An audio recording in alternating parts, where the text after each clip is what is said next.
Hello, this is your Ate G. For today's video, gagawa tayo ng gravy ala Jollibee. Ayan, laging nadaan sa aking newsfeed dito sa TikTok yung crispy fry. Kaya naman susubukan natin gumawa gamit niyan. And spicy pala yung nabili ko. And ayan, nagpakulo na ako ng tubig at nilagay na natin ang ating crispy fry.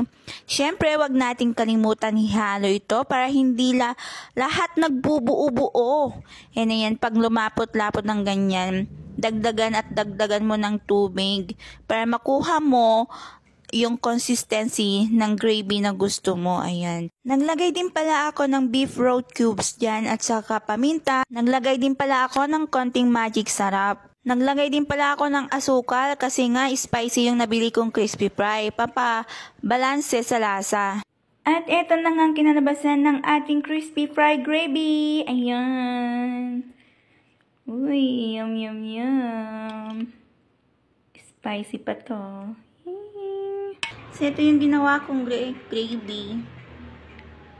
Ayan, susubukan natin dito sa ating chicken joy.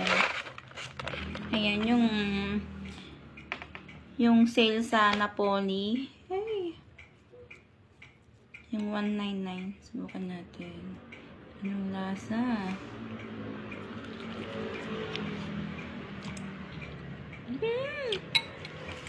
Yan. Only gravy na this.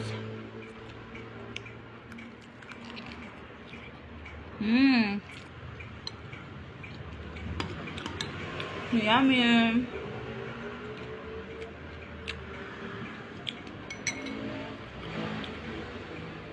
Sana pang hinihintay nyo, gawin nyo na din.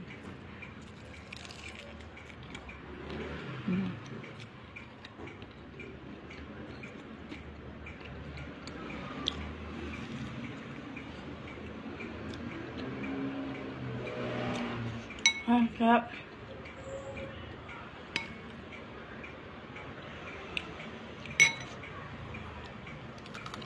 Thank you so much for watching. Don't forget to follow. Have a good day. Have a good life. Mabuhay. Bye.